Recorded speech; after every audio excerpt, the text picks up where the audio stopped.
Hey everybody, this is Brian Aiello, and welcome to Mirage, Speculating on Speculative Fiction. Today, Varla Ventura is joining me, and we are going to be discussing Spooky Xmas creature fun. How are you doing today? I'm doing great. Thank That's you. excellent. I'm so Yeah. happy for you to join me again. What is this, Thank you for having 4 or me. 3? How many times have you been on Mirage? I think 3 times, right? But I we've think this talked is the 4. third.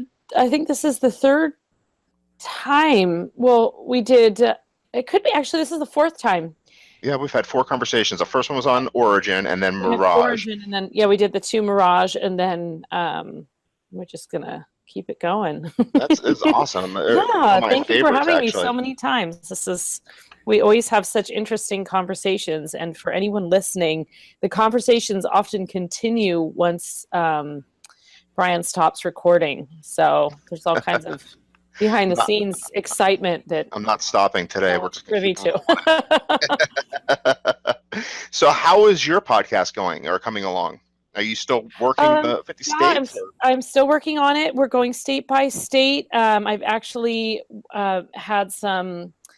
Well, I'm having a little technical difficulty right now. They Basically, suck. my producer is no longer able to produce, and so Okay. we're trying to figure out what we can do to use. We have several episodes recorded that need to be edited and uploaded, and I think I can probably manage to do that. And then at that point I have to decide like what my how in the heck I'm gonna continue doing it. I really enjoy it, and I really love the idea, and I want to keep it going while I have the momentum. Mhm. I just have to basically learn some new skills in a hurry. Cannot recommend Adobe Audition enough. Once you learn the software, it's really ingenious. It'll work very well for you. That's what I use Okay, to great. fix stuff. The only Yeah, issues I that may now bug you've you already with more experienced as questions. well, when you have sound issues, there's no fixing it. So it has to sound good coming in, or there's Yeah, nothing you could do yeah, about it. But that's yeah.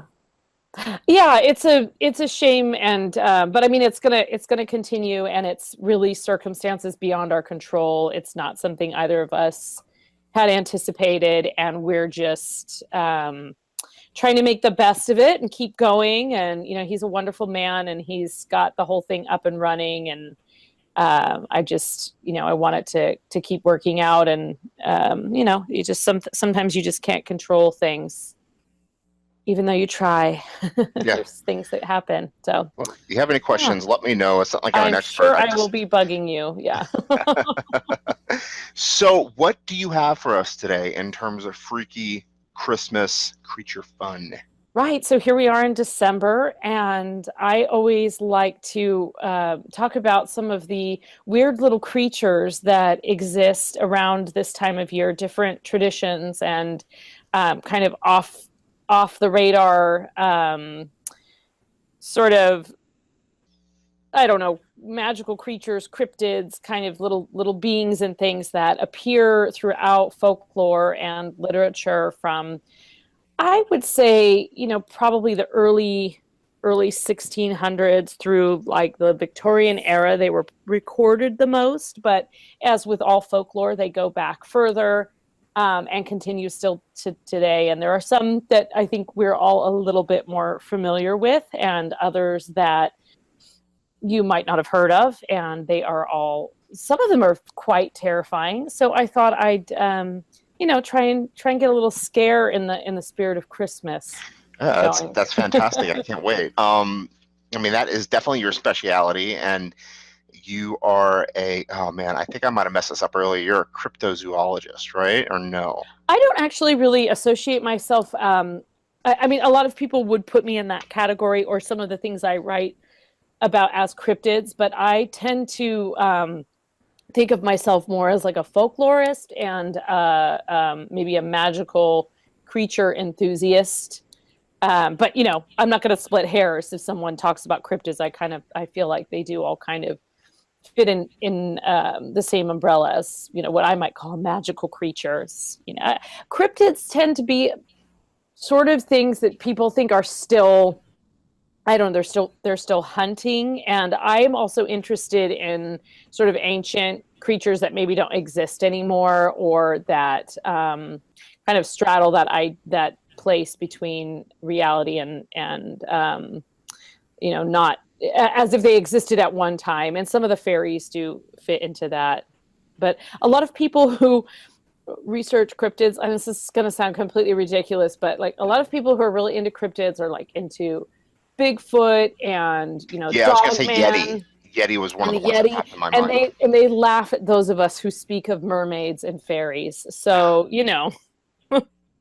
I love the they're idea of welcome to my mermaids. table. I just don't know if I'm always I'm it's like, okay, if the pagans are kind of thinking that you're crazy, then yeah, you might be. Hey, I'm I not love gonna. the idea of mermaids because I grew up in Florida, and the idea that somebody would confuse a manatee as a mermaid just baffles my mind Oh, and completely and utterly. Florida just has the most wonderful history with mermaids, still going to this day with the Weeki Wachee Springs, which is this That was right up the road beautiful for me. natural springs. I've Oh been there my so many gosh, times. So beautiful. Yeah, you're right. it's so beautiful. And they still have this ongoing, mermaid performance tradition. They I've have seen it. mermaid camps for little kids now, like That's little kids can go and learn how to swim like a mermaid from the mermaids and be That's part of so the mermaid cool. I mean, performance. my It's grandfather great. and grandmother brought us there when I was a kid, and I thought it was the lamest amusement park. I mean, they had like animals, they have aviation exhibits and stuff like that, but the coolest thing is sitting in that little stadium and these pretty ladies would swim. I mean, Right. I don't even know if they could see through the glass, but they would be smiling and be like, "Oh, how do they hold their breath so long?"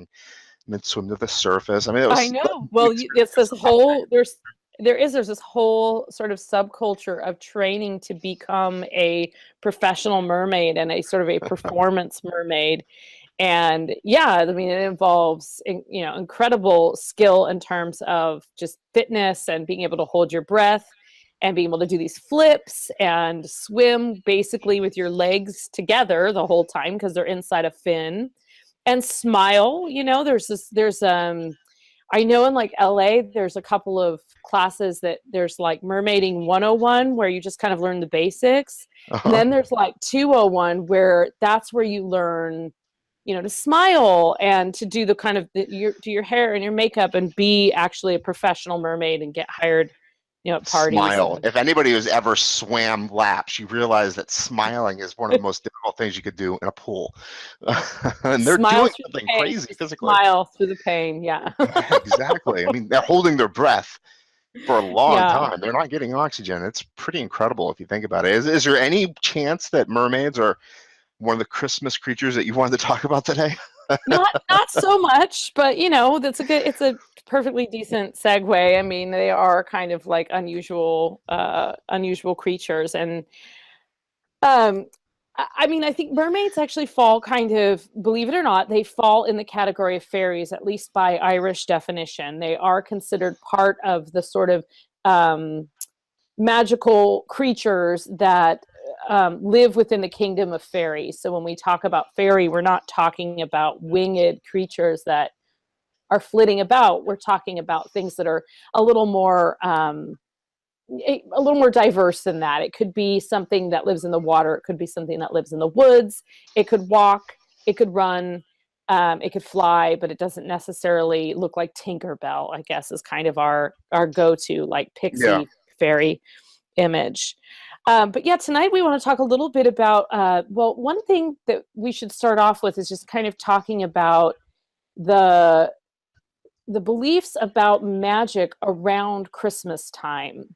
Okay. And I think a lot of people might understand that, the solstice, December 21st, is still a very important and magical time for pagan communities, across time, and for indigenous people, because it was a time when it really is the darkest and longest, it's the longest night. And so that in turn leaves room for a lot of reflection about what brings light into your life and what is the next chapter going to be. And people have bonfires and they sort of purge the demons of the past and move forward into the light, because after that day it gets lighter. There's more light every day after that. So it's kind of the end of the darkness of winter and the very, very beginning, even though winter continues for some time. So around this time, of course, we have this solstice celebration. Well, it happens to also be right around Christmas time, and isn't that interesting? Mm-hmm. So, of course, when the people who came along, the Romans came along, and they believed in Christ and they believed in Christianity. It happened that they had this celebration around the same time. Now, I don't know if it just so happened. It's also a celebration that is rooted in light, and the sort of, we have trees and we light candles and we say prayers, and it's similar to Hanukkah. It's a festival of light. So there are a lot of traditions that involve basically bringing light into the darkness of, the deepest, darkest hours of winter.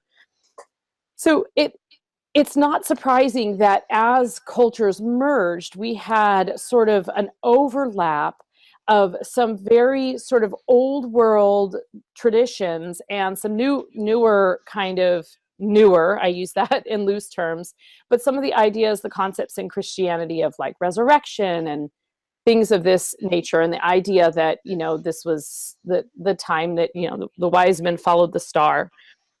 And so the night sky kind of plays into it. Anyway, without, I don't want to say which one I believe in more adamantly. You need to alienate people this time of year. But anyway, you see a lot of overlap and cross beliefs. And that's a really interesting time when cultures were merging. So there is a time, and this was actually, we hear about the 12 days of Christmas. Well, there are the 12 nights of Christmas, and the 12 nights of Christmas are basically Christmas Eve or Christmas Day, depending on who you ask, and 12 nights following into January. There are many cultures that have a celebration in January. In parts of Russia, it's very common to have this big night where you basically kind of light your trees on fire. In Italy, on January 5th, I think, is Bafana's night, and she's a witch that leaps from rooftop to rooftop, and she rewards good girls and boys with little treats, and she'll sweep your hearth and kind of clean your house a bit. What was her name again? Bafana. And if you weren't good, you get a hit with the switch, or you get rocks. It's very similar to the idea of Saint Nicholas leaving presents for good girls and boys and punishing those who aren't. And this is totally an Italy thing too. I love it. It's totally an Italy thing. And, I actually was in Italy during this time of year, and I don't know how I had never heard of this, but I had no idea. And it was like New Year's Day, and I'm walking around Venice, and I keep seeing in all of the bakery windows, I see like witch cookies and cakes with witches on them. And I'm thinking, what is happening? Why am I seeing witches everywhere? Like, this is wonderful, but I don't understand. And so I found, I asked somebody, and they said, oh, that's for Bafana's night. And they explained it to me. And I was like, wow, that's so cool. This was a number of years ago. And that always kind of stuck with me, that, there's always some kind of new thing that you can learn about, about somebody's culture or their tradition. So during these fantastic 12 nights of, that's January 5th too, right? January 5th, yeah. Bafana, Befana is how I always have seen it written. And if you have any Italian friends, you could ask them about Bafana and the feast. Like of real Italians, though, not American Italians, because I didn't know anything about Bafana until right now. No, like Italian. Loving it. Yeah, I'm loving this. It's fantastic. Oh, it's she wonderful. wrote a broomstick and everything, and black shaw, and she used to give candy and coal, and this is a really fantastic. She goes from roof to roof, and rides her little broom from roof to roof. And in fact, I think she might even, in some of the stories, go down the chimney and she sweeps the hearth. Mm-hmm. So there's this great connection to the ideas that we have of our modern day Santa Claus. During these 12 nights, it was widely. They still celebrate Bafana. Like 50,000 people show up to these festivals. I mean, this is this is a modern day thing. It's fantastic. Totally. Yeah, that's what I'm saying. There's like you'll be over there and you'll find like witches decorating everything, and you're just thinking, why are there witches in the beginning of January? And then you realize that it's a whole big thing. Do you know if Totally. Bafana is a based on a real person or the history of the lore of it? I mean, I know It I'm looking is. at Wikipedia right now just because it's so fascinating, but it started in I told Rome, you right? already, Brian, not to trust Wikipedia. That's impossible. No, we talked about this already. Wikipedia is never wrong. Never. um, Besides the fact that I'm writing a Revolutionary War fantasy piece right now, and I can't find any information on Wikipedia to help me out. I've had it's to not dig helping you. and Oh dig and no. dig. I'm looking at genealogy records, just trying to figure out who was actually at the Battle of Trenton. Like Oh it's, wow. I'm so disappointed with Wikipedia right now. It's unbelievable. But anyway, Bafana. Bafana is on Wikipedia. There's an entry on there. Yes. So I think that there's another. Okay, I'm going to probably say this wrong, but it's Kolyada, I think. And this is a Russian maiden who's kind of similar to Bafana Mhm. and appears around the same time. And she's less witchy. She's a little more ethereal. And she sort of appears and bestows goodwill and good wishes and goes from house to house. And she checks up on you, right? She inspects the children. Are the children clean? Is your house in order? And then she'll leave gifts and you can leave offerings for her. And she's supposed to be based on a real person. And Bafana is supposed to be based originally on um, a woman who, used to make these offerings. But like many of these kinds of legends, she sort of evolved into this more supernatural creature. So that would be a great question to ask, someone more knowledgeable that is like living in Italy and celebrating the festival of Bafana more regularly, because most people just identify her as a witch. However, we all know witches are quite real.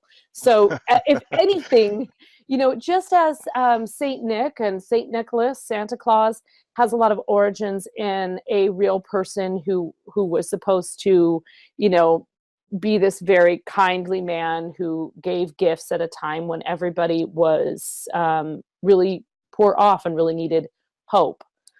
Um, so, anyways, but back to the 12 nights. So we have this period of time right between Christmas and Bafana's night, or January 6th, or around that time.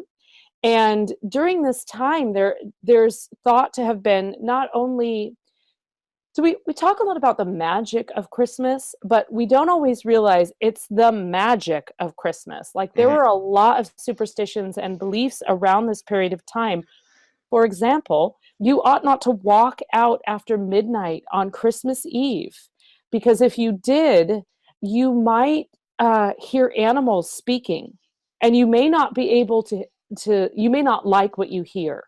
So you may walk, if you're, basically if you're in your barn at midnight or midnight 01 on Christmas Eve, the animals can speak to you. Other things can happen. Wells. Now there are many stories that say brooks will turn to wine, so water will turn to wine during these 12 nights, especially late at night. But there are also accounts of wells running red with blood. And Hmm. so it's a very sort of fine line between something incredibly appealing and something actually very dangerous. And there are a lot of warnings about not wandering, around after midnight on these nights and not being out too late in the darkness. Like a lot of the sort of supernatural creatures, they have double meaning. They exist to also frighten us enough to get us not to leave, especially during a dangerous and dark time, because it is Mhm. extra dark. I mean, I've been to Germany, lived in the there for a year. It gets really incredibly dark early, and it stays dark very it late stays into the dark day. very Yeah. late. Yes, and Germany is like rife with all kinds of very interesting and slightly sinister Christmas creatures. But just kind of getting back to sort of setting the stage of these 12 nights. And even Charles Dickens wrote quite a bit about magical things that would happen during these 12 nights. He has a wonderful book, a series of stories that are all put together, called The Haunted House, or it's published under a couple different titles, but I did a version called The Haunted House. And in it, Dickens assigns to all of his favorite writers at the time a character, and he sort of sets the stage of all of these people gathering for one, or actually for a whole week, in this haunted house during the 12 nights of Christmas, when you're supposed to be able to see ghosts and hear animals and sort of be in touch with the supernatural. And this is all fiction, but it's told from the point of view of the ghosts from each room. So Charles Dickens actually writes quite a bit about, ghosts and Christmas time. I think we all know the Christmas Carol is sort of based in the Ghost of Christmas Past. But we have the same idea that this was that wasn't that long ago, right? We're talking about Victorian times, when this was still a very common belief. And 19th century. The turn of the century, and probably for some people even still today, although, as a Western culture, we think of happiness and joy and magic. We're not thinking about, deep contemplation and, little things that might jump out at us along the road, There's something worse than gingerbread men chasing you down the highway. So this is like a very, very magical, mystical time. Needless to say, it's a time. Can you speak on the idea of why it's haunted, though? Why ghosts specifically, or why witches? I mean, why is it just because it's dark, or is there something else happening? No, I think it's very, very much like we think of with Halloween. We think of the darkness. That's sort of the beginning of kind of the dark days start to come ahead. And that's a time when it's been long believed that the veil between this world and the other world is thinner. And we have lost sight of that being a reality during this sort of dark winter solstice time, because we're so focused on what we're going to give somebody for Christmas and all the cute little happy elves and things like that. Well, also, I was thinking, honestly, what we have back then is a situation where you had to be with your family. If you left, you were in danger. There were wolves, there were bears, there were other animals that could possibly kill you. So if you left the home by yourself, you wanted to scare somebody, so they didn't do that. So you wanted to make it even worse. Ghosts, goblins, or whatever have you. Cautionary tales. But it's also a time that, we think about who's with us and, celebrating with family and friends. But it's also for anyone who has lost someone dear to them, who's a key part of their life. It's a time when you can't help but remember them and feel some sort of sad longing for them. And so it's not right. So it's not surprising that it's also a time that you can connect with those loved ones, and that you can, connect with the spirit world. It's not as popular to do that. People prefer to do that around Halloween, take those decorations down and move on. But it's really kind of happening as that Halloween's sort of the trigger point for this, period of darkness. And even if you just want to take it from more of a psychological point of view, it's darker. You're inside more because it's darker. You're thinking more. You're being more introspective. And so many people feel melancholy this time of year because, that's why we have to blast the Christmas music and plug in all the lights, because we're trying to sort of banish away that darkness and that, sort of demonic. What do they call it? It's the season of famine too. So, you're basically starving yourself until spring, when the plants bloom again or whatnot. You're not eating as much as you can. You're dieting because you don't want to use all your stores or whatever. That's sad and depressing. If you drink too much, you're going to be out of whatever it is that you prepared during the fall or whatnot. Right. If you live somewhere that you can't get to resources, or you have a long winter ahead, you have to conserve, and you have to kind of, keep it lean and just sort of parse things out.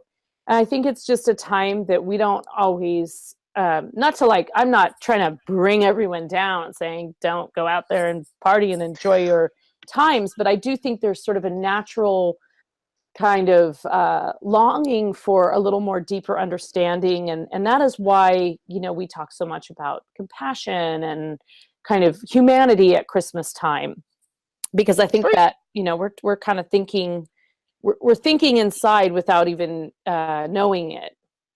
The modern incarnation of Santa Claus is really new, right? The red suit and the white sash and dropping presents and whatnot. That's not really what historically we looked at in terms of Santa Claus, right? And I wonder if that has to do with the plentifulness of our culture since the Second World War or whatnot. Well, Santa certainly got more rotund in the last, 100 years or so. He was previously, Saint Nicholas or Saint Nicholas or Santa Claus or a similar kind of man like that, was often very thin and had beautiful long robes and much more wizard-like than the sort of like jolly elf that we know today. But he is also referred to as an elf. I mean, we know that even in the famous poem The Night Before Christmas, you know, he was a right jolly old elf. So he's actually referred to as an elf. He has his elves who are, you know, kind of helping him. So he's obviously like a very magical creature. But you have his hat, like his red hat. There's quite a bit of evidence to suggest that the red hat of Santa Claus is likened to the red hat of some of the little pixies and elves that were associated with red-capped mushrooms. And so I've even had people tell me that the red and white of Santa actually came from those mushrooms, but I don't know that I think that that's really what happened. You know, in Scandinavia, he's often still depicted in beautiful blue robes. And if you look at images of Santa Claus from, you know, the Victorian era, you will see him sometimes in robes of green, and it's not necessarily exclusively red. Mm-hmm. What's up with the red cap mushrooms, though? Do they have psychedelic properties to them or something along those lines? Or are they just edible, show up in the wintertime, or do you know? Well, do you want to lick one and find out?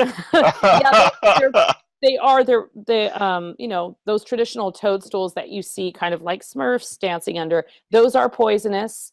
Those are a representation of Amanita muscaria, which are a highly toxic mushroom, but those are also believed to, you know, they do have hallucinogenic properties. And many people believed that witches would ingest those in order to be able to fly. Just like they said, witches would lick toads because they had psychotropic properties.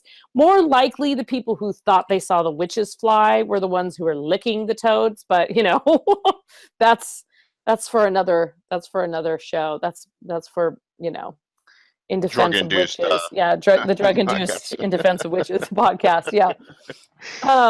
But definitely, I mean, Santa has evolved, and there are a lot of, you know, let's just talk about some of his interesting counterparts, because in places like, now I'm sure many of your listeners have heard of Krampus. Krampus has had quite a following in the United States. I don't think he ever really went out of fashion in like Austria and Germany, but in the United States, you know, sort of the alt crowd has accepted Krampus as their winter Santa god. And Krampus is basically, he's fabulous because there's all of these wonderful old images from sort of the Victorian era of Krampus creeping through the town. And Krampus basically looks like a black, hairy goat man. Very, very devil-like. And sometimes he's even depicted as a red devil. But he is actually the counterpart to Santa Claus. So he will like kidnap children. You know, in theory, these are, you know, he'll kidnap children. He'll, you know, leave things. He's a trickster. He'll leave like rotten fruit and old rocks and things like that. And Santa Claus is the benevolent one who comes and, you know, loves all children and gives to all the children. And it's really more of sort of a metaphor for like, you know, dark and light. And in many traditional parades and things still in Germany and parts of Eastern Europe, you'll see Krampus, and he will appear in a Christmas parade alongside Saint Nick. So they actually sort of worked together. It wasn't like, you know, good and evil. It was just sort of like, you know, the trickster counterpart to the, you know, benevolent entity. And again, a way to keep children in line. You know, Krampus will come, and there are all these, you know, sort of heinous early fairy tale depictions of, you know, children in Krampus's sack. And it was really just used more as a threat to keep children in line. Just as today we have that horrible little elf that everybody moves around the house, and the elf on the shelf, and it's supposed to be watching the children and reporting back to Santa Claus. And Well, I don't know anything about the elf. you don't know about the elf on the No, I shelf? don't. Okay, well, that's probably quite all right. It's just a little guy. It's a very cute looking little elf, and parents, starting on December 1st, leading up to Christmas, you move this elf around, and it's this, sort of trend to, you put the elf in a funny position, or the elf's in with the Barbies, and the elf's you're trying to come up with all these different places to put this elf. It comes with a little book, and in the book it says, obviously I had to research this for my own, purposes. I needed to know what's the thing with the elf on the shelf, and he's supposed to be reporting back to Santa. So he's got this kind of creepy little his face is a little bit like a ventriloquist doll. Oh, you just have to look up the elf on the shelf, and you'll see this sort of slightly creepy, little bit 50s looking elfin thing that's supposed to just move by itself in the night. And, it can be a great way to play tricks on kids and stuff. But that's fascinating. Do you know the story of Saint Nicholas, right? The Catholic saint, and how he rescued the 3 kids from the pickle barrels. He had prayed to God to reform them from the bits and pieces they were chopped into by somebody. And I wondered, while you were talking about the dichotomy of Krampus and Saint Nicholas, nothing menacing there. No, I wondered though, is it Krampus the one who kidnapped those 3 children and cut them up in little tiny bits? Oh, it might be. It might have been. I mean, there's different origin stories of that, and a lot of different cultures claim Santa Claus and Saint Nicholas as the original. Most people I know would agree that Santa Claus is really Scandinavian, and specifically from Finland. Probably a lot of people are going to get mad about me saying that, and all the Swedes are going to stand up and say, no, he's ours. But I think he lives in Finland, way up on the Arctic Circle. But you have Krampus, and in other parts of the world, you have very, very similar creatures. In Greece, there's this horrible guy. I wrote about him in a couple different books. I just can't help but mention him. No one's ever corrected me when I've said this, so I'm going to say it again the way I always say it. But he's Karkantzaroi, and he's basically a half human, half goat, or half animal sort of monster that does very similar things to Krampus. Sort of appears, terrorizes, scares, and then disappears for a year. And then you may have heard of, because you said that you spent some time in Germany, but you may have heard of Habersack, also very similar to Yulebach or Klopperbach. Is that where you put your shoes by the door and it gets filled up with candy at night by somebody? That's weird. When I lived there, that's what my dad did. My put his shoes by the door? Put the shoes by the door, and they got filled up with candy that night by some German Santa Claus type figure. And this was before Christmas, like a week or so before. That makes perfect sense. I mean, that's probably why we have stockings. I mean, very, very similar thing. To fill the shoes or the stockings would be, the same kind of principle. These are basically most recently, there are examples of sort of puppets that are made to look like these creatures. But again, they're half goat, or they're puppets that are made of goat skins, and they have straw over them. And they're sort of made to look like a monstrous creature that sort of clabbers through the streets at night, kind of terrorizing the children and reminding them, to be good and to, the shoe thing. I think with the shoe thing, you have to have your shoes. Did you have to have your shoes in a certain way? Like your shoes had to be neatly lined up? Because I think that was part of the keeping your house clean and taking care of your room and listening to your parents and all of those things. You would be rewarded with a gift. So there are a couple. Loved that local stuff, and I'm pretty sure he probably followed it to the letter, whatever it was supposed to do. And plus, it was really good German candy too. So I mean, I was a kid. I was 9 years old. I did not care. I just ate the candy. You're like, I'll do anything. I'll put my shoes anywhere you tell me to. Candy, sure. I will do whatever you want. I'm looking at pictures of Krampus, and it's funny how they are actually goat-like creatures with horns, and they're awful looking, and they're They look like I don't even know how to, the devil, basically. Yeah, they look like a devil, and they look more and more like a devil, more and more as they were depicted closer and closer to the Victorian era, especially. You have them straight up red devil horns, totally just looks like a devil. And you'll often see Krampus with the witches. You'll see them all riding brooms. And I have a lovely little excerpt I want to read to you about. Oh, great. Yeah. So this is in my book, Fairies, Pukas, and Changelings. But it's an excerpt, actually, or I just kind of talking about Scandinavian Christmas trolls and things like that, which we'll get to. But this is just a little bit about, it's by a man named Clement A. Miles. And he was sort of he wrote this great collection called Christmas in Ritual and Tradition. And he wrote it in, I think, like 1910 or 1911, or that's when it was published. And again, he was sort of like an amateur folklorist and anthropologist and a writer. And he collected all of these stories, but this is specific to Christmas time. And so I learned a lot from this book. It's very interesting. But he really gets into different, both Christmas Eve beliefs, and, he kind of ties things together, like, the trolls and the witches. But I always loved this little thing. This is from his book. In the Scandinavian countries, simple folk have a vivid sense of the nearness of the supernatural on Christmas Eve. On Yule night, no one should go out, for he may meet uncanny beings of all kinds. In Sweden, the trolls are believed to celebrate Christmas Eve with dancing and revelry.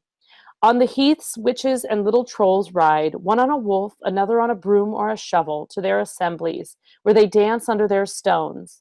In the mount are then to be heard mirth and music, dancing and drinking. On Christmas morn, during the time between cock crowing and daybreak, it is highly dangerous to be abroad. So much like you may have heard warnings about, the witching hour, or not going out, during Halloween night during a certain hours, there are a lot of stories like this about this being a very highly magical and highly volatile time.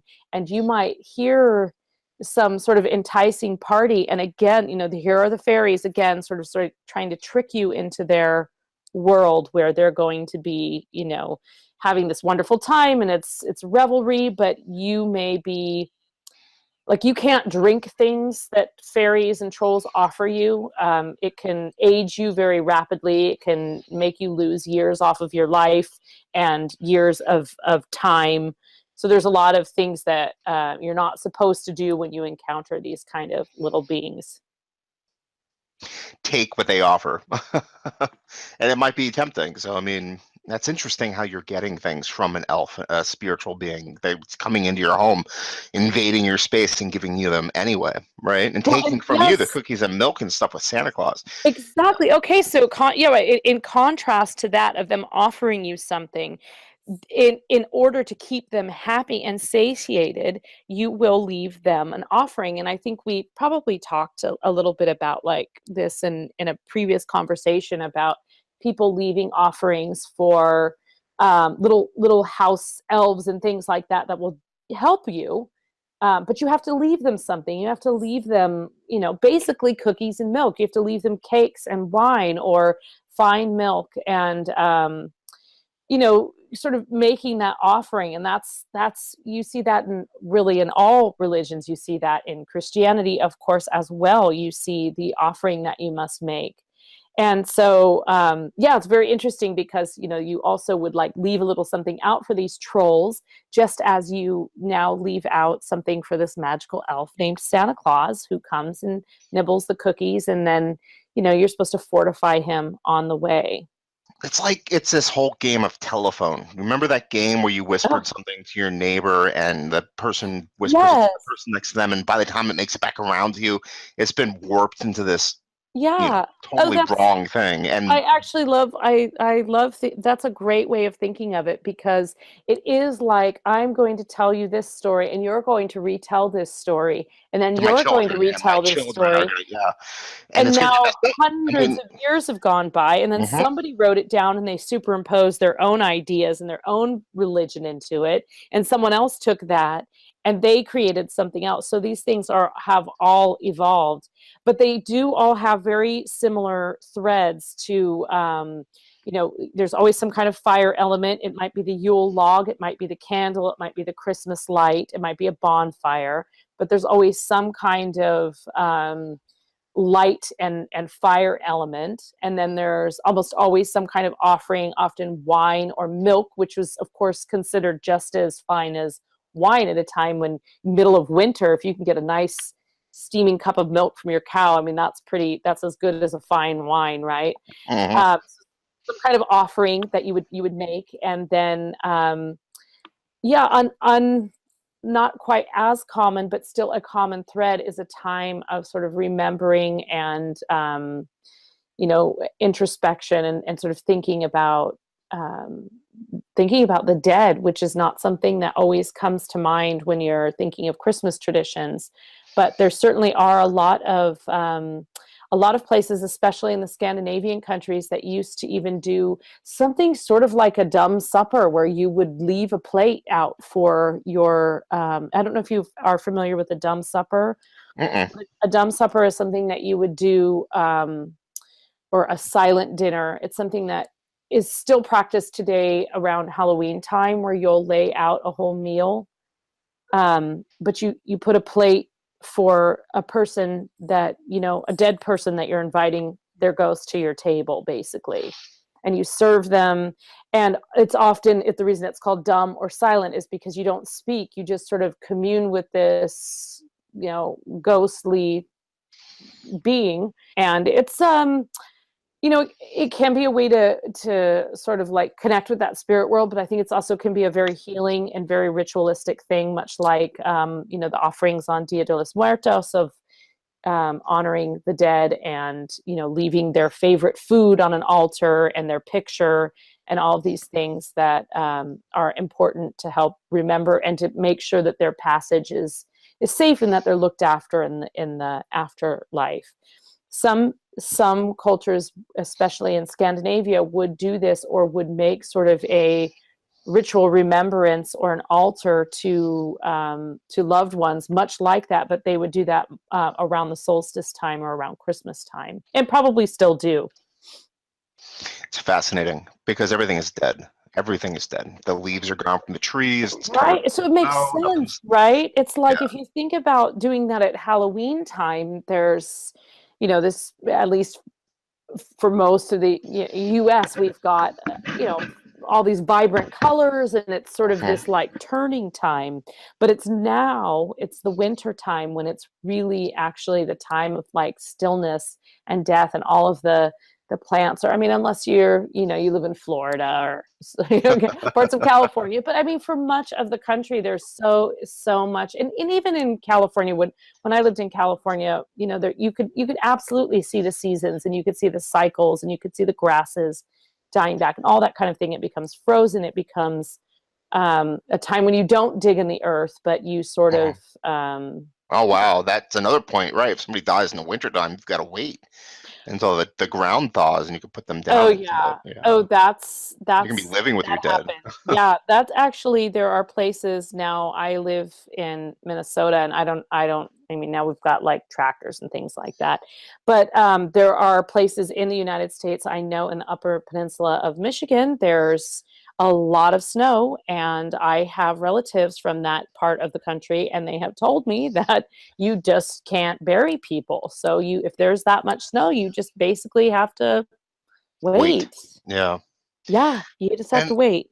I was thinking also when you mentioned Halloween, it's funny how I've got to stop saying it. It's one of my verbal tics. It's not funny. It is interesting though that Halloween you're kind of thumbing you're thumbing your nose at Hilarious. death, right? You're thumbing Yeah. you're making fun of it, but 2 months later you've got to appreciate life because it's gone. It's fantastic to Yeah, go into the yeah. winter, kind of celebrating both those aspects of the season.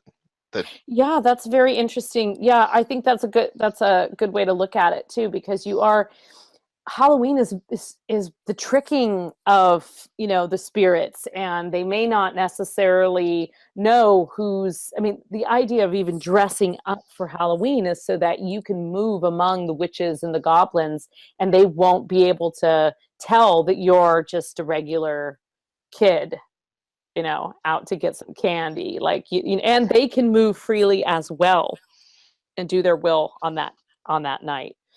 So, but it is a much more like sort of festival and sort of a revelry. Whereas with Christmas time, I mean, we have revelry and we have merrymaking, but there is a much more kind of somber, kind of, just thoughtful element to it. yeah, especially with Christianity and the birth of the Christ figure. Oh, yeah, that's like real serious stuff there. Yeah, was there something like that in antiquity as well, in terms of the pagans? They have somebody they looked up to as a deity, a birth of, or something along those lines. I mean, I know mythology in prior Christian days was kind of immense, but did they have a figure they were celebrating during the holiday? I mean, different pagan cultures certainly did identify with different gods and goddesses during that period of time. So it's a pretty wide range. You have, of course, the Norse gods. I'm not real sure who was super popular during this time of year. Probably Thor, like as usual. But you did have specific deities for different places, but I think overall, you had the ritual of change and kind of, I don't know if there was like one consistent, specific god or goddess that was offered to. I mean, it was totally different in England and Scandinavia and places like that. And there are names that have evolved into other things. Like I actually read recently that somebody thought that Bafana came from the word epiphany. And Oh, epiphany is often what is also referred to as Christmas Eve, or the night before the Epiphany. Don't know if that's actually true. So you have some things like that, or like uh, she's actually part of the Feast of the Epiphany. right, right. Festa She is, della yeah, yeah. Epiphania, And like so that. yeah, but I don't know if that's really like where the name came from, but that's definitely. I mean, that's kind of more of a modern. I don't know in terms of pagan, like Oh, it's very who interesting. was the most And then there's a popular. Roman goddess associated with her, named Strenia, Strenia, the Oh, goddess of the New Year. yeah, okay, that's interesting because that's actually very similar to the word for a witch, which is strega. So that kind of makes sense. Are witches associated with the New Year? Witches are associated with year round. Well, that's true. What a dumb question. When Uh, can't you use a witch? when, well, I mean, in terms of the goddess of the New Year, though, having such a strong connection to the word Sure. witch. Now, you have to think though, because you may be thinking of the new year as January 1st. Well, And that's for what the many Italians are looking people, the at. new year was the beginning of the new year was either May. So Beltane is often thought of as the beginning of the year, or Halloween, or the Samhain. Halloween time was actually considered the new year, the witch's new year, that it began from there on out. So you sort of like let it all out and then move forward from there. So we're not necessarily thinking of the new year as January 1st. It's Um, cultural, yeah, depending on I where have you're. a really great description of, just to keep like on a little bit on the scary realm of things. I have this great description of the Greek um, Callan Canceroi that I want to read to you, because Oh, it's great. it's it's a great description. And this is also in my book, but it's sort of paraphrased from this Clement Miles work. Traditions about the Callan Consaroy vary from region to region, but in general, they are half animal, half human monsters, black, hairy, with huge heads, glaring red eyes, goats' or asses' ears, blood red tongues hanging out, ferocious tusks, monkeys' arms, and long curved nails, and commonly they have the foot of some beast. From dawn till Cloven hoofs, huh? yeah, from dawn till sunset, they hide themselves in dark and dank places. But at night, they issue forth and run wildly to and fro, rending and crushing those who cross their path.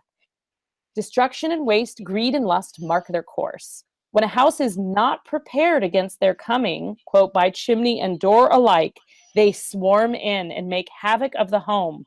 In sheer wanton mischief, they overturn and break all the furniture, devour the Christmas pork, befoul all the water and wine and food which remains, and leave the occupants half dead with fright or violence. That's awesome. This is the Greek version of sort of a Krampus-like creature. Yeah. Yeah. And he would reign during those 12 days. So that was the time when, it was really not safe to just, and you had to, be prepared. I think that's why people would have a big fire in the fireplace, because he could come down the chimney, just like the big bad wolf, right? I love it. It's so fantastic. I know. I mean, it sounds like weather too, if you really think about it, coming in through the holes in your home, the door and the chimney, and you want to protect yourself from the bluster and the snow and the whatever have you that happens during the wintertime. Right. But I mean, the idea of these stories and the mythologies around Christmas is just fantastic.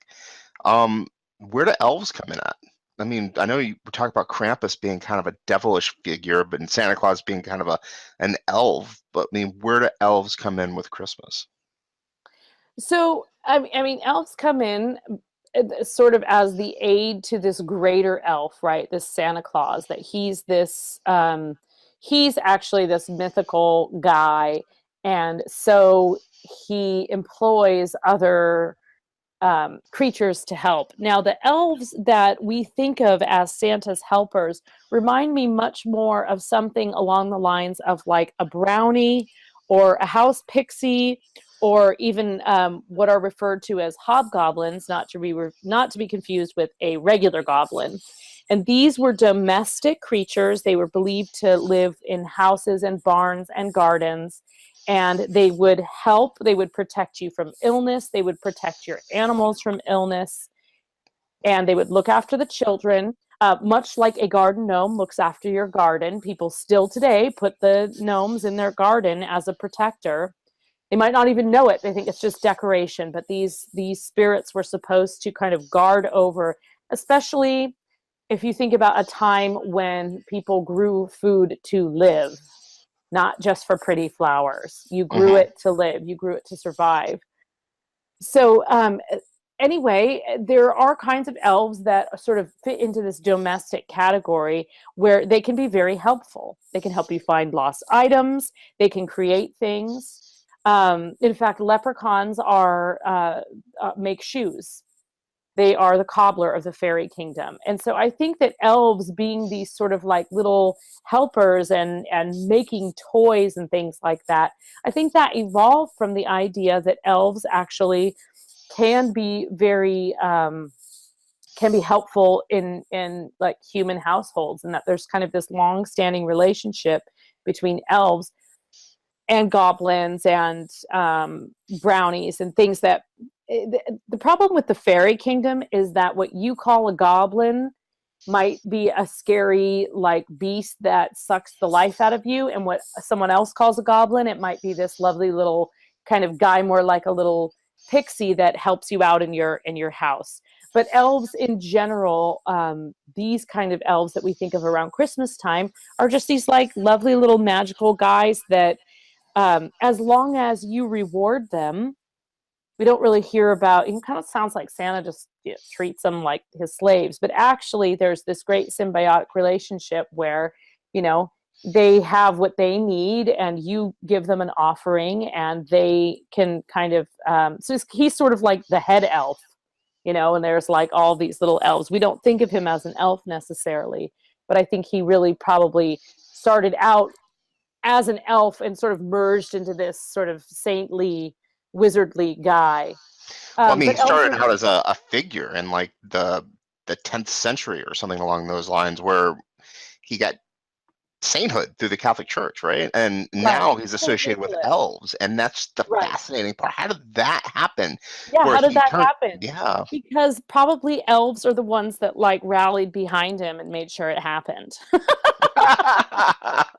I mean, he's not the only saint, though. You know what I mean? He Right. saved some kids, and that's awesome. Good for him. Well, the thing is you have to remember too that Catholicism was very, it was very clever in the way that it would adapt local traditions in order to convert the pagans.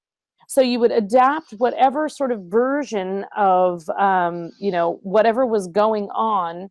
The Catholicism was able to sort of create a mythology that would wrap into that, which is why it made perfect sense for the pagans to go into this beautiful church and light candles at solstice, Hmm. because they were basically doing that anyway.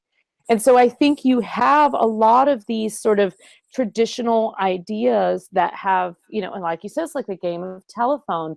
You have these ideas, especially in parts of Scandinavia, which were not converted to Catholicism as soon as other parts of Europe, where there was long-standing elves. I mean, there still are these little red-capped little Nissen in, I think they're in Finland is what they call them.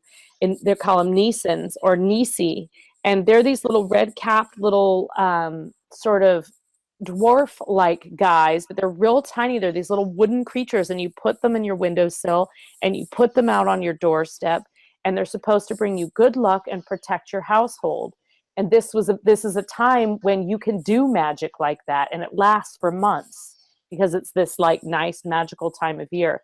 So you have places like this that have these things that are also the origins of what we think of as like Santa Claus today, Hmm. and the sort of merging with the idea of this saintly Saint Nick guy with the beard and him also being magic, and it's just sort of this like crazy cultural stew that kind of merged together and picked up other parts, like the going from house to house and leaving children gifts like Bafana does. Well, who do you know who does that? Santa Claus, right? He Hmm. does that exact thing. He No, it's goes and fascinating he, because I never yeah, so associated the idea of pagans being at the same time as Saint Nicholas, but now I'm looking at my favorite website in the world, Wikipedia, and it reminded me that hey, pagans are Vikings, still alive. Yeah. yeah, the Vikings are worshiping Odin at this time, Oh, and yeah. they're Oh, yeah. just Absolutely. So, right, it wasn't all, yeah, I mean that's important to remember. And we're right now we're really just talking about like sort of European culture. Obviously, things were happening in other parts of the world that were evolving, and but most of the sort of these origins of like Saint Nick and things like that. I mean, now the names are interchangeable, but there are also all of these other names and all of these other creatures that we don't always know about. And yeah, I find it fascinating because they do share a lot of similarities. They all bring good luck. They all tend to look out for children or reward good behavior, and so they're often used as a way to sort of keep children in line. Think of this too, anyone who has children, your children are inside a lot more when it's dark out. So yeah, you it's true. really need them to be in line. So if you can lord over the fact that, Krampus might be coming, or, some other kind of, creature is going to come along or give you a reward, it works. And it's funny because I was on a show several years ago, and I was on a coast to coast show, and we were talking about Christmas traditions and things like that. And this hilarious guy calls in and he says, "Well, do you know about the elf with the pointy red shoes?" And I was like, "No, I mean, I know elves wear pointy shoes, and he goes on to tell the story about how basically he and his wife invented this elf with pointy red shoes that would like, come around the corner and kick at the kids if they didn't go to bed, because he and his wife were actually trying to put the bikes together for the kids in the other room. And they were like, so he just made on the spot, made up this sort of like this magical creature that would come out and, punish the kids if they didn't stay in their room. And so the kids stayed in their room, and the parents were able to like successfully surprise them with these bikes. So it's just kind of funny because there's that element of it, that sort of cautionary tale that plays into it. I don't remember where I started with that, but yeah. Oh, you were talking. Well, we were talking. What you mentioned was European traditions, and it jogged my memories of the fact, not my memories, but the idea that there is a whole world out there that's not based on this mythology. Absolutely. And as far as these, scary Christmas creatures and stuff, can you speak of any of the other cultures and their solstice monsters and myths? I mean, I don't really know. I haven't done a lot of studying about, anything around this period of time other than sort of the base understanding that this was a very, it's a magical time in the northern hemisphere. In the southern hemisphere, a whole bunch of other stuff was going on. And Yeah. I do know that the reason that we have the poinsettia is actually native to Mexico. That's a flower that blooms at around this time of year in the southern hemisphere.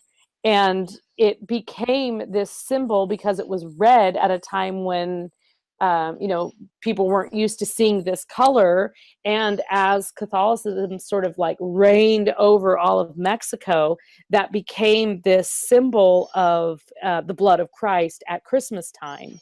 But it was actually this plant that was sort of growing. And now we have those everywhere, right? That's like the quintessential plant that we look at and we think, oh, Christmas is here. The poinsettias are everywhere.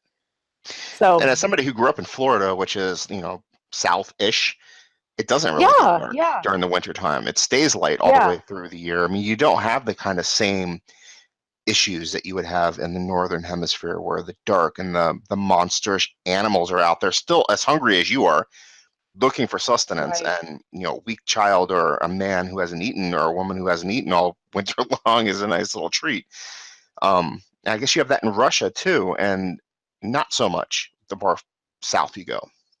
Right, but you do have, like, I think cross-culturally in a lot of indigenous cultures, and including early pagans, you do have a lot of rituals that involve people dressing as animals, trying to sort of dressing in skins to invoke that spirit world and to invoke the natural world and kind of maintain that connection and maintain a sort of peace with that world. And so I think that a lot of times you had sort of, I don't know, people of with sort of an ethnocentric view walking around going, oh my goodness, I was walking through this field and I saw these people they thought they were werewolves, or they're doing this crazy ritual and they're wearing straw on their bodies, and they're described as these sort of pagan. They're described in a derogatory way as being pagan or indigenous or native, and that these kind of rituals were misunderstood, and so they were instantly labeled as being in cahoots with the devil. And that is still a permeating problem that we have around the world, of sort of looking down our noses at something as being primitive and being a negative. And so I know that we have that throughout all of the literature that you can read today on, early accounts of these rituals. Things that were written during the Victorian era, they were completely ethnocentric. It's a really excellent point, because what Christians do during the 16th, 17th century or even earlier, they erased culture and overrode it with their own beliefs. I mean, we were discussing about how the pagans, they were given holidays with Christian elements thrown into it so that it would confuse what they were already doing. And they would, fall in line, basically. Now, you mentioned Mexico, too, and that whole native population was erased and replaced with Christianity.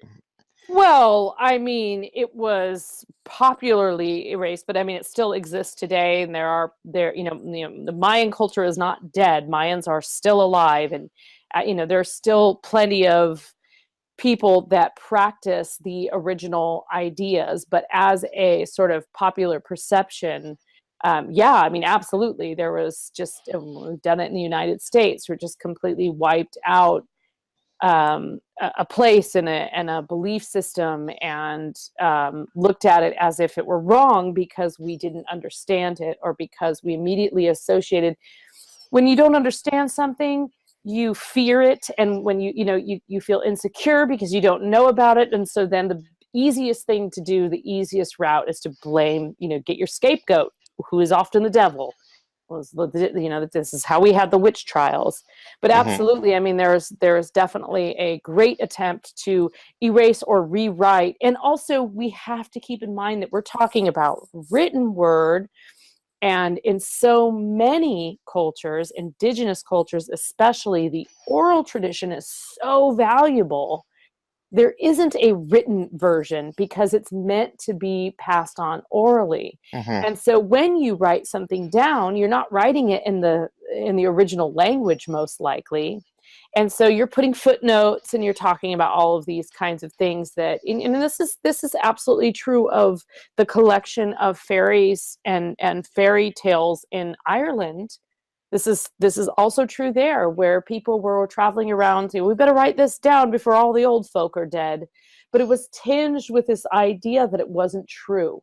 Yeah. And so, when you enter into something and you assume that it's not true, that a myth is a lie, and that that's a bad thing, you enter into it with a sort of skepticism that doesn't allow you to fully understand the point of the story. So, I mean, we have Grimm fairy tales too coming out of Germany, and the same thing kind of happened, where they just collected all these stories and threw them into a book they were grisly and whatnot, but they were still probably. So yeah, and you see this also ones with, like Hans Christian Andersen, wonderful, wonderful stories with a wonderful origin, and great, just beautifully told and capturing this era and this time. But every single one of them has a moral. And that moral is usually that you have to go to church. I mean, that's definitely true in Hans Christian Andersen. It's like, oh, the girl who trod on the loaf, well, she was rescued, or she eventually became good again because, a good little Christian girl cried upon her, or something like that. So there's always that sort of, that problem with kind of overlaying history with your own ideas. And then, then today we're left sort of trying to sort through what's real and what wasn't real, and talking to people who actually live there and remember, what their grandfather said. But I think it is important to say that while, many cultures were wiped out in large numbers, that, they're still alive today. There's still plenty of people who are advocating for those traditions to be known, and to recognize people as, thriving and being here and being part of the historic record. And that's changing slowly. It would be a very interesting project to take something like this book by Clement Miles and go section by section and travel to those places. And, because you're only going to find so much in books and on Wikipedia. And sometimes you just have to be there, and you have to explore, and you have to ask, and you have to find that person who says, oh, no, you got to talk to, you've got to talk to this woman. She lives on the corner. Her name is Helga, and she knows everything. And then you talk to Helga, and she invites her friend over. And then the next thing you know, you get the real story of what. Or they're debating back and forth between who's right and who's wrong. Because honestly, I mean, think about we just talked about the shelf, the elf on the shelf. That's by one family does it differently than the next, you know? I mean, Oh I heard yeah. recently Oh that you yeah. put pickles in trees as a representation of the original St. Nicholas myth. And it's like you can go, even probably in this time, one house to the next, and you're going to find totally different stories surrounding mythologies and the creatures that are supposed to be around the Do you do the Christmas pickle? night. Do you do the Christmas No, I pickle? just heard about it Oh, recently, just oh recently. yeah, no, we do the Christmas pickle. I love the Christmas pickle, but yeah, it was just I never really thought about it. I just thought it was like, oh my gosh, it's so hard to find because it's green and it's in a green tree. But it never really occurred to me why we look for the Christmas pickle. And supposedly it's because Oh, Saint Nicholas the pickle rescued story, those yeah, kids from the out of the pickles. pickle. Yeah. I mean, it's just absolutely fascinating. And the idea that it is just like that game telephone where every generation gets it a little bit different. And I they start, love that. It's not even within the same generation, you know. I mean, yeah, if my I brother probably does something different than I do. I mean, it's just really fascinating that we have all of these different varieties, and slowly, generation by generation, they're getting just changed. They're and that's becoming why it's unique. well, and that's why it's difficult, you know, to say, okay, well, what is the specific origin of something so supernatural? Because there's just so many different little, you know, there's a little from Sweden, there's a little from Russia, you know, there's just all these different kind of bits and bobs that bring you to the, you know, the modern Santa Claus or the modern Christmas tradition that you have today. And as you said, in just household to household, it varies so much. But I do love all of these different sort of, I don't know, goat-like creatures that are, you know, running through the streets at night and screaming at, you know, screaming for the children, and you know, There's a common thread though, isn't there? Cloven hoofed beasts with horns and yeah. red eyes. I mean, these are things that we view as evil, and they come at night And and in they cahoots with witches, always. Witches are always depicted as like hanging out with goats and the devil and being out in the fields and riding the backs of goats and basically, you know. But there's a whole belief in the goat-headed god as being this very important symbol and this important god in early pagan culture. So it's not really that surprising that, you know, if you see someone sort of worshiping this goat, oh, you're it's just going fascinating. to immediately associate that with the enemy because they're not worshiping what you want them to worship. Who is the goat-headed god? Do we know? Goat-headed god. Yeah, the goat-headed god is basically, I mean, there's many, many names for the goat-headed god, but the goat-headed god is essentially like a pan-like creature that is depicted as, you know, half man, half goat, brings mayhem and chaos and also peace. You know, it kind of can be a trickster, can be a, you know, someone who causes pandemonium, but who also creates energy and creates sort of, you know, the newness, often celebrated, especially at springtime. So a time I'm when not going there's to embarrass fertility. myself, but how do you pronounce Baphomet? Is it I would say Baphomet, but I could be Baphomet? saying it Okay. wrong. Yeah, that's how I would say it. As Aleister Crowley pops up and Oh like yeah. Oh, he the was totally Gnostic into the mask. goat-headed god, and so was Dion Fortune.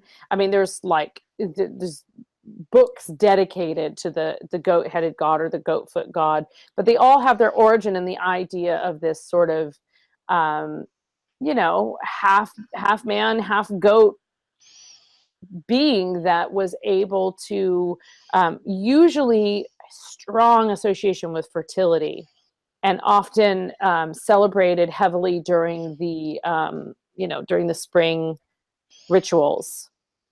My main question would be why a goat? I mean, you have better animals than goats. Goats are awful. Do You know, they you? have those I little mean, did square you? pupils, and I don't know, they eat everything, and Have they're you ever looked into the mean. eye of a goat? They That's have a scary. very eerie element to them. Yeah. Well, you've got to think goats were, you know, goats are representative of many things. I mean, they persevere, they can scale a mountain in like no time. They look like they can't do anything, and then they can leap into action, and they can be quite aggressive. So they actually have a lot of attributes that, you know, man might want to emanate because they are able to, you know, reproduce vigorously, and like I said, they can scale pretty much anything and any time. And goats were, they're prevalent in many cultures. They're very No, it's prevalent in true. Greek They're all over the place, culture, and right? they're And they're in on the British Isles, just the Tyrolean culture. I mean, just like throughout many different cultures, you are able to raise and use goats for a means of meat and milk and sustenance, and so it makes sense that they would be under the domain of the goat-headed god or the goat-foot yeah, god, you're and so you talking would about worship something them. culturally that goes back to the Egyptians, probably even to the Babylonians, right? Where we started writing stuff down for the first time. And these are like, we have had goats in our mythology for a long Yeah. time. Even Christians have goats in their mythology with the, And devil goats are being, yeah. badasses. They persevere. I mean, they really persevere when you don't, when all else fails. I mean, they can live on next to nothing and like the craggiest land ever. And you can have a goat. And it's a very, it can be a very symbolic thing to have this, livestock basically that can thrive. So it's no Oh wonder my that God, goats are that's worshipped, and awesome. yeah. That is true. I mean, you're looking at a situation where you want your livestock to live, and the goats live. You can't eat anything. So why wouldn't you worship a goat? Why Yeah, wouldn't they you can eat anything. deify a Why goat? wouldn't you? Yeah. Why wouldn't you say thank You you to can the milk it. You can eat it. great You goat? can, It's like the they, great pumpkin, right? It's yeah. like the great goat. You And gotta the pay only homage. reason that we probably view it as evil is the same thing that we were just talking about, that, you're switching religions. Oh, you worship goats. Well, goats are bad. Didn't you know Yeah, that? You need to well, worship goats our can be whatever. assholes also. If you've ever spent any time around goats, they can be kind of jerky. So there may be a little of that. But My just sort of dream the is idea, to own a goat. I want a farm and a goat. I can't remember if you live right in. Do you live right in a city? Yeah, we lived in the Bronx, but we moved out to Jersey. Because there's this guy that started a business, and I think it was in I think he started it in like Santa Cruz or something like that, but I know there was also someone in Los Angeles, and they started. There's several people who do this. You have a herd of goats, and you actually pay or hire them out to clear someone's land for them. So if someone has, like, out there you have poison oak, out east you have poison ivy, things that goats can eat and are not harmed by, then like shrub, I mean, they'll eat anything, right? And you can have them like clear the land. And so they were like, the city was hiring them to go up this mountainside and clear all of these like vines and stuff, and the goats just eat the whole thing, eat up one side, eat back down the other side. And this guy's like livelihood was basically just took care of these goats, and then he rented them That's out to like clear fascinating. the land. I know, it was a great business model. I lived It's like up in no fail. the I lived up in the Pacific Northwest, and they have blackberry bushes. These Us delicious, goats can take care of that. oh, They yeah, they can do it exactly. And they're all. horrible because they're like weeds, right? They grow out of everything, and they're thorny and They just do, nasty. yeah, yeah. Especially up there, because it's always just like it's like perfect berry territory. But if you don't want them in your yard, they can just become incredibly invasive. Hmm. And goats can take care of that. So, goats, and then you also have to think then, if you're talking about sort of that cultural shift, goats were freedom, right? Like take Hmm. away the goat, make the goat evil, and then the goat farmer no longer has livelihood, no longer has money, no longer has food for his family, no longer has milk, all of these things, where I guess that's food, but like, all this stuff. So take that away and make that evil and make that a negative and diminish that. And then that person is more likely to come over to your side and, put their coin in the box. Hmm. That's true. It's fascinating. Humans are fascinating. Really, it's an No, amazing experience being human. We're based on this thing that just constantly is evolving from lies, right? I mean, somebody told a lie, and that lie becomes the truth to somebody. it's true. I feel like we're kind of more origins tonight and a little less We're doing a little less speculation, a We're little more of the speculating. origin stuff. We're Yeah. speculating hardcore. Oh, I mean, we always speculate. It's like the principle of like every word that comes out of my mouth is speculation. I mean, Well, what else do we need to cover as far as yeah, what other Christmas freaky things? Are creatures? there any freaky things I want to talk about? Let me just look through here because I have a couple notes. I wrote down Krampus, covered Krampus. There's this guy called Nacht Ruprecht. He's a German guy, and again, a goat or straw covered kind of mayhem inducing um, creature that would appear around Christmas time and And the threatening opposite the of Saint children. Nicholas, basically. Yeah, threatening the naughty children. I'm trying to see if I left off any good, like really scary, fun descriptions that we can kind of go out on a high note here. Max Ruprecht, there's a bogey guy, which is basically is bogey is kind of the beginning of the word boogeyman. A bogey was thought to be a sort of a fairy, like one of the kind of fairy creatures that you really want to avoid. They would often live in swamps or deep dark in the forest, and they specifically like to scare people and children. And so when you hear these say, don't look out for the boogeyman, originally it was the bogeyman, and these bogeys were these things, they would appear at crossroads. There are death bogeys.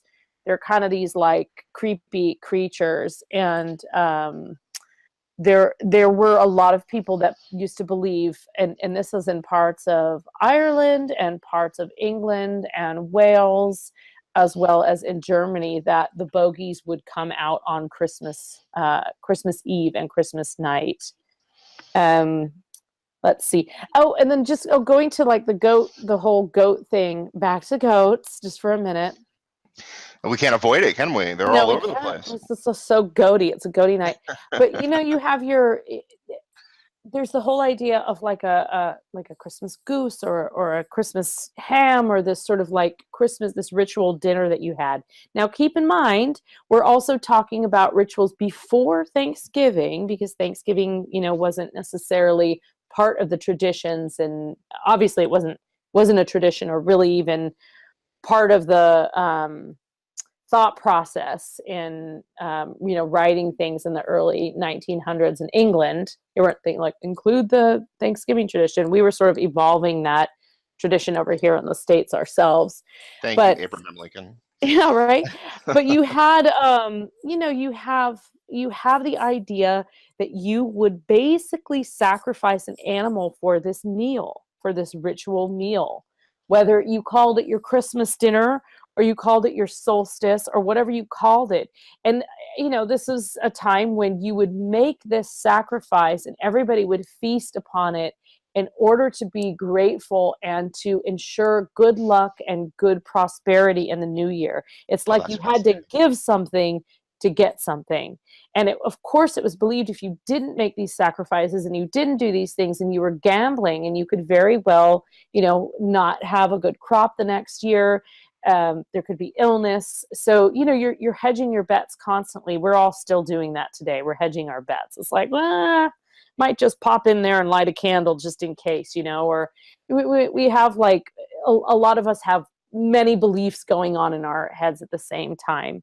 So the idea of sort of that sacrificial goat, which is of course something everybody says, that Satanists always likes, it's always associated with sacrificing goats. Well, that just comes back to the goat-headed god again.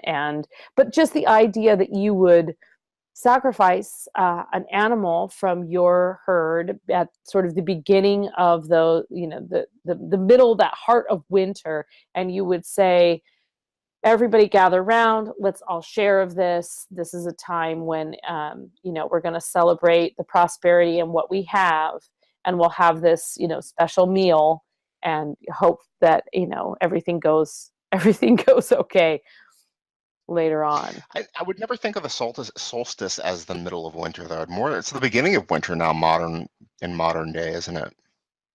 It is, but it's the longest night of the year, and then after that, no night is as long. It's very interesting. And up here in the Northeast, it's like in the morning when I drop people off for their schools and for buses, it is dark in the morning. Yeah. Yeah, It's it's pitch still dark. dark. I know, I Yeah. know. And yeah, I'm pretty far north here. I live in the, in Minnesota, and it's, you look on the map, you're like, wow, it's really far. And it's it's 3:30, 4 o'clock. It's darkening. I mean, it is darkening, like in a way that you feel that it's 7. And I'm still not quite, because I haven't lived here that long. I'm still not quite used to it getting dark quite that early and quite that dark so quickly. I don't know if I have any more particularly terrifying excerpts. I'm sure if I keep digging, I can find something. But I do love the idea of, these sort of. I wish I could find the passage. It might be in it. It might be actually in this other book that I have, the vampire werewolf banshee book. There's this great passage about the wells running red with blood, and I wish I could find that, because it's just fantastic. It's just such a creepy thing, but I guess Just on the take my word. solstice, though. What's that? Just on the solstice. On the 12th night. So there's the 12 nights of Christmas, and this would be on the 12th night. But throughout those 12 days, this can happen. But on that 12th night in particular, you may go, if you go to the well after midnight, you may pull up a bucket of blood. How great is that? But where does that come from, though? I mean, why is that a thing? Why wouldn't you want to go out to the well at midnight? That's the thing that keeps running through my mind. It's like when you talk about mythology or these stories, these morality tales, they really are, even if they include Christianity or not, they're telling you things that you should not be doing for one reason or another. Well, I can tell you a couple practical reasons that you wouldn't want to go to the well after midnight, especially if there's a young child. And I can speak to this because when I was a kid, we moved from an urban area, and we moved to a very rural area. We did not have electricity. We did not have running water when we moved to, and we didn't have a well. We had a spring at the bottom of our hill that we had to go down, and we had to fill jugs up from the spring and haul them up. And, we had an outhouse, the whole thing. And so I can tell you that, you certainly don't want, it was often a child's job to draw water from the well. It was one of the things that children could do to contribute to the household. It was like, stick the bucket down. Well, you don't want a kid going out at night, stumbling into the well. But I also think that, so those are some practical reasons, right? It's really dark and it's really dangerous. And, you don't necessarily want to send the kids out to do that. But I also think that, it's let's not discount the fact that this was thought to be a highly volatile and very magical time.